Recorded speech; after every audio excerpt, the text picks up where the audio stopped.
교재 74페이지 보겠습니다. 6장에서 고레스 왕의 칙령이 앙메다 궁에서 발견되고 다리오 왕이 그 내용을 확인합니다. 이에 다리오 왕은 성전 공사가 중단되지 않고 계속 진행될 수 있도록 합니다. 다리오 왕은 세금을 떼어 경비를 조달해주고 공사를 막지 못하도록 법으로 보호해 줍니다. 마침내 성전이 완공되고 이스라엘 사람들은 감격스러운 성전 봉헌식을 거행한 후에 유월절을 기쁘게 지킵니다. 드디어 오늘 이제 그 고레스 왕의 조서를 발견해서 성전 건축을 허락을 받고 또 성전 건축을 마무리하는 아주 경사스러운 일이 오늘 본문에 드러납니다. 자, 오늘 본문의 1절 한번 보십시오. 이에 다리오 왕이 조서를 내려 문서 창고 곧 바벨론의 보물을 쌓아둔 보물 정각에서 조사하게 하여 메데도 앙메다 궁성에서 한 두루마리를 찾았으니 거기에 기록하였을 때 두루마리를 찾았습니다.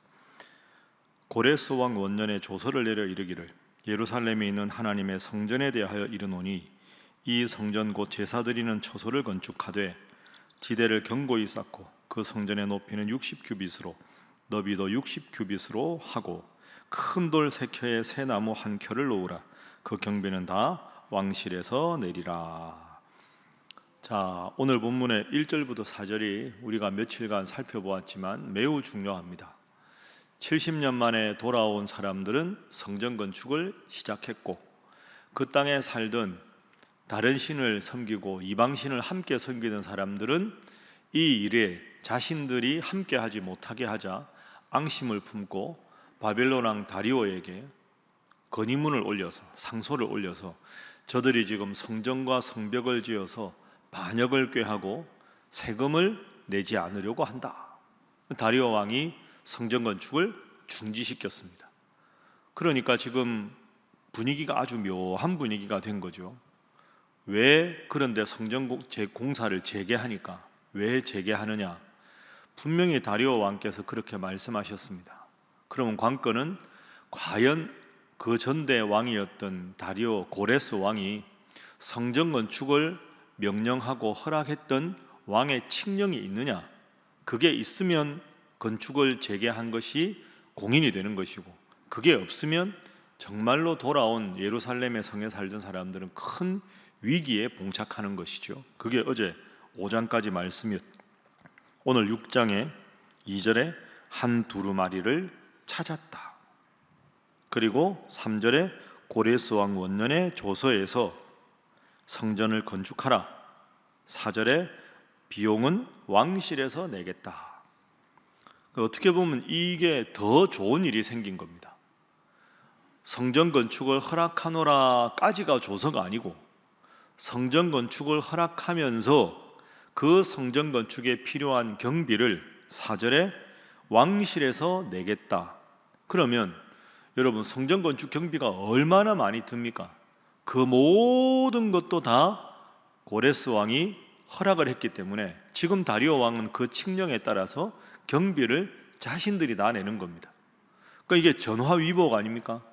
만약에 성전 건축을 함께 하자는 이방 잡신을 섬기는 사람들이 동조하는 걸 묵인했다면 문제가 됐겠지만 그냥 그 사람들 빼고 하는 것을 암묵적으로 허락했다면 경비 문제가 컸을 텐데 칙령도 발견했을 뿐 아니라 경비도 왕실에서 부담하게 된 겁니다.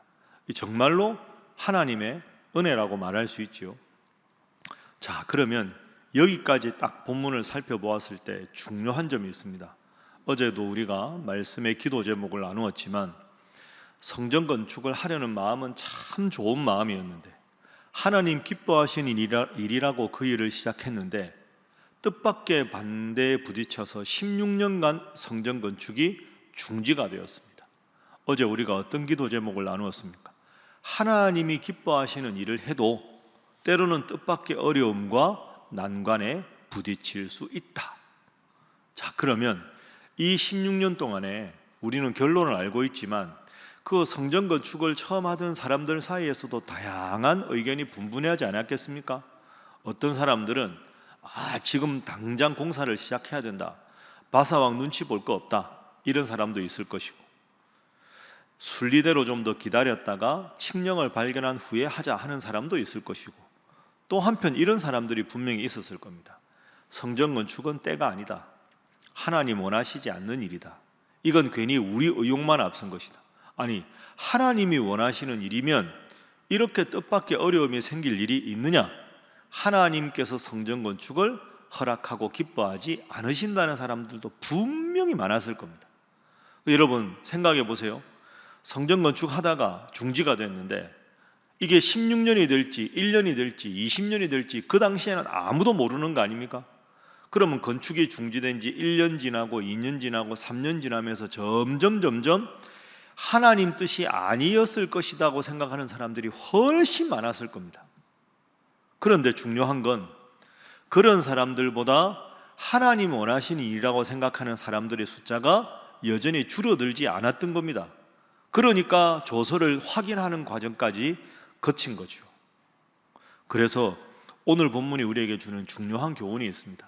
하나님의 일을 해도 난관에 부딪힐 수 있고, 거꾸로 말하면 내 욕심을 차려도 순풍에 돛단 듯이 잘 되게 보이는 경우도 있습니다. 결국은 잘 안 되겠지만, 그럼 우리의 기도 제목은 이런 거죠. 내가 지금 이 일을 해야 되느냐 말아야 되느냐를 정할 때 이게 나로부터 나온 내 욕심이냐, 하나님께서 정말로 나를 통해 이루고자 하는 하나님의 뜻이냐를 발견하는 게 중요한 겁니다. 인생을 살아갈 때도 하나님 앞에 내가 얼마나 바로 서 있느냐가 인생의 성공의 비결이지, 내가 내 주변에 일어나는 일을 얼마나 잘 조절하고 이 일을 얼마나 잘 처리하느냐는 인생의 본질적인 관심이 아닙니다. 내 지식이 아무리 많아도 하나님의 능력에 비하겠습니까? 내가 아는 것이 아무리 많아도 하나님께서 알려주시는 바에 비하겠습니까? 16년 만에 재개된 공사가 잘 됐다는 것이 그래서 중요한 겁니다. 첫 번째 기도 제목입니다. 하나님은 하나님의 일을 반드시 이루심을 기억하게 하소서 하는 것입니다. 하나님은 하나님의 일을 반드시 이루신다. 하나님의 일이라는 게 중요합니다. 그래서 여러분도 기도하다가 보면 분명히 하나님 원하시는데 왜 이 기도가 자꾸 더디게 응답되고 아무런 조짐이 보이지 않을까 초조할 때 있습니다. 그럴 때마다 스스로에게 물어보십시오. 내가 지금 기도하고 소원하는 것이 하나님께서 정말로 원하시는 일인가?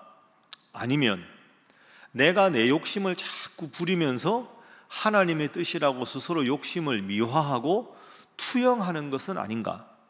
그걸 계속 확인하셔야 합니다. 식물의 아름다운 열매와 아름다운 꽃은 관건이 뿌리에 있다고 말씀드렸습니다. 하나님과 여러분의 관계는 다른 사람들은 모릅니다. 그런데 여러분이 기도하면 분명히 여러분은 깨닫게 됩니다.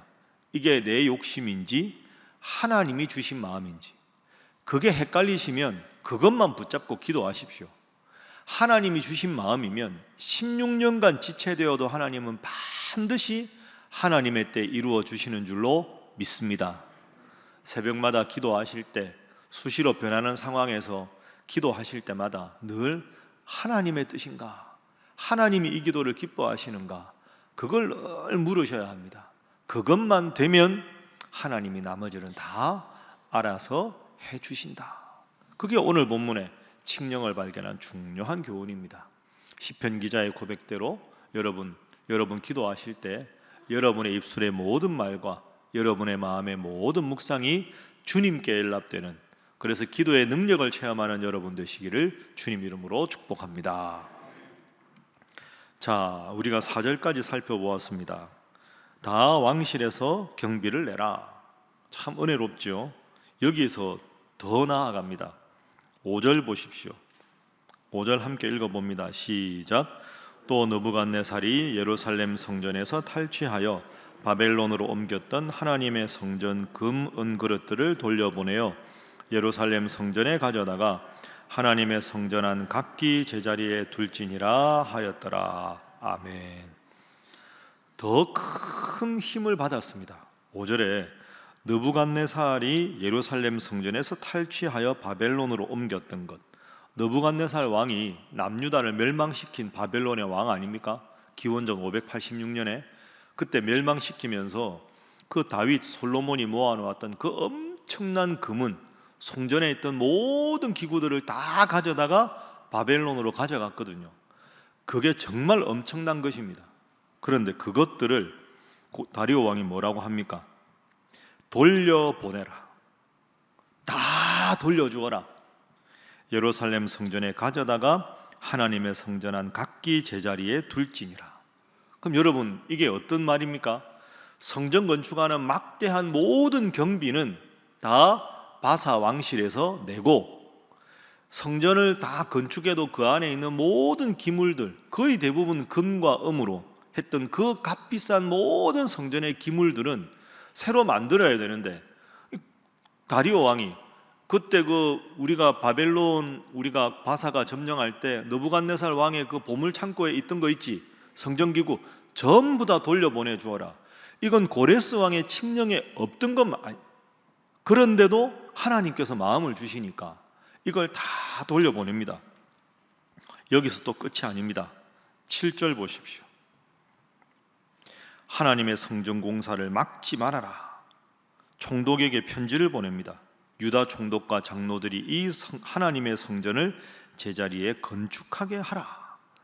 그러니까 총독에게 딱 조서를 내려서 황제의 명령이다. 공사 잘 되도록 너희가 책임을 져라 하고 명령을 내립니다. 8절. 내가 또 다리오 왕이 조서를 또 내립니다. 하나님의 이 성전을 건축함에 대하여 너희가 유다 사람의 장로들에게 행할 것을 알리노니 왕의 재산 곧 유브라데 강 건너편에서 거둔 세금 중에서 그 경비를 이 사람들에게 끊임없이 주어 그들로 멈추지 않게 하라. 자, 한번 따라합니다. 끊임없이 주어. 끊임없이 주어라. 이렇게 말. 끊임없이가 중요한 겁니다. 공사하다가 경비가 모자라서 중지하고 상소문 올릴 필요 없다. 필요하다는 대로 계속 끊임없이 주어라. 여러분, 이 다리오 왕이 하나님 믿는 왕도 아닌데 이렇게까지 융숭하게 하는 게 뭡니까? 하나님 뜻이니까. 끊임없이 주어라. 9절. 그것만 주지 말고 제사를 하나님께 드린다고 하니 9절. 하늘에 하나님께 드릴 번제 수송아지와 수장과 어린 양과 밀과 소금과 포도주와 기름을 예루살렘 제사장의 요구대로 어김없이 날마다 주어라. 따라합니다. 어김없이 날마다 주어라. 여러분, 8절에는 끊임없이 주어라. 9절에는 요구대로 어김없이 날마다 주어라. 만약에 내가 이렇게 말했는데 이 명령을 변조하면 11절. 누구를 막론하고 내가 말한 이 명령을 그대로 지키지 않고 변조하면 그의 집에서 들보를 빼내고 그를 그 위에 메어 달게 하고 그의 집을 거름더미가 되게 하겠다. 반드시 내가 명령한 대로 끊임없이 주어라. 어김없이 날마다 주어라. 이 명령을 소홀하게 하는 자는 내가 직접 심판할 것이다. 자, 결과가 어떻게 됐을까요? 14절 보십시오. 함께 읽습니다. 시작. 유다 사람의 장로들이 선지자 학개와 이도의 손자 스가랴의 권면을 따랐으므로 성전 건축하는 일이 형통한지라. 이스라엘 하나님의 명령과 바사왕 고레스와 다리오와 아닥사스다의 조서를 따라 성전을 건축하며 일을 끝내되. 아멘. 따라합니다. 성전 건축하는 일이 형통한지라. 자, 15절도 읽습니다. 시작. 다리오 왕 제6년 아달을 3일에 성전 일을 끝내니라. 아멘. 여러분, 신나지 않습니까? 16년간 꽉 막혀 있었던 성전 건축, 이게 재개될지도 모르는 성전 건축인데 하나님의 일을 하니까 뜻밖의 난관에 부딪힌 것이 도리어 전화위복이 된 겁니다. 만약에 처음부터 성전 건축할 때 예루살렘에 원래 살면서 이방신을 섬겼던 사람들이 야, 우리 함께 하자. 그래, 뭐 함께 해라. 일손 부족한데. 그랬다면 이런 일이 전혀 안 생겼을 겁니다. 그러면 그 막대한 경비와 성전 안에 있는 그 엄청난 금은 보화들로 장식된 그 많은 기구들을 새로 제작하는데 기간도 오래 걸리고 돈도 많이 들고 노동력도 많이 들고 얼마나 지쳤겠습니까? 그런데 16년간 건축이 중지됐던 그것이 전화위복이 돼서 고레스 왕의 칙령을 발견하고 경비를 왕실에서 대고 왕이 끊임없이 주어라, 날마다 요구대로 주어라, 그리고는 이 명령을 소홀히 여기는 자는 내가 심판하겠다. 모든 것이 우리가 기대했던 것보다 완벽하게 하나님께서 마련해 주셨습니다. 이 예루살렘에 돌아온 사람들이 정말 기뻤을 것 같아요. 야, 우리가 그 바벨론에 있을 때, 고레스가 점령했을 때 그 땅에 살았던 사람들, 경제적인 이권을 노리고 살았던 사람들은 이런 은혜를 몰랐을 텐데 돌아와서 아무것도 없는 상태에서 하나님 중심으로 살다 보니 하나님이 이렇게까지 역사하신다는 걸 직접 눈으로 경험하고 그들의 자녀와 자손들이 다 경험했으니 이들이 얼마나 하나님 앞에 복받은 사람들입니까? 여러분, 하나님께서 주신 마음을 품으면 하나님께서 이렇게 풍성하게 채워주실 줄로 믿습니다. 두 번째 기도 제목입니다. 하나님은 풍성하고 위대하게 도와주시는 분임을 기억하게 하소서 하는 것입니다. 하나님은 풍성하고 위대하게 도와주시는 분임을 기억하게 하소서. 자, 오늘 기도 제목 두 가지 꼭 기억해서 이 새벽에 기도하십시오. 여러분의 품은 기도가 하나님 원하시는 기도인가? 일방적인 나의 욕심인가? 물론 나의 욕심도 하나님 앞에 구할 수 있지요. 그러나 그 속에서 하나님 뜻을 발견해야 더 성숙한 기도가 아니겠습니까? 하나님께서 여러분의 기도 제목을 기뻐하시면 일시적으로 어려움이 있는 것 같으나 결국은 더 풍성하게 끊임없이 더 형통하게 도와주시는 하나님이심을 믿고 하나님 주시는 마음을 품고 열심히 기도해서 이 예루살렘에 돌아온 성전 건축의 봉헌식에 참여했던 감격하는 예루살렘 사람들처럼 하나님이 내 인생을 도우셨다, 하나님은 나와 함께 하신다, 이 기쁨이 충만한 우리 신일의 모든 성도들 되시기를 주님 이름으로 축복합니다. 함께 기도하겠습니다. 하나님 주시는 마음을 품고 열심히 소원을 아뢰고 기도하여 더 풍성하게 채워주시는 하나님의 능력을 내 삶 속에 경험하게 하시고 아울러서 이 능력과 은혜를 온 가족들과 온 성도들이 함께 보아 가정의 은혜가 넘치고 온 교회의 은혜가 넘치게 하여 주시옵소서. 더운 날씨 속에 영육간에 강건하도록 지켜주시고 내일부터 있는 청소년부 수련회 은혜 가운데 진행되게 도와주시며 지역을 섬기는 서머 페스티벌 위에도 함께 하여 주시고 이 기회에 많은 부모님과 어린이들이 이 예배당을 찾고 교회 마당에 들어와서 이들이 언젠가 하나님의 훌륭한 성도로 거듭나도록 역사하여 주시고 안전사고 없게 하시고 모든 준비 과정을 통하여 오늘 보여주신 하나님의 말씀대로 끊임없이 은혜를 더하여 주시고 날마다 풍성한 은혜로 채우시고 역사하여 주옵소서. 함께 기도합니다. 주여 믿습니다. 주여 믿습니다. 주여 믿습니다.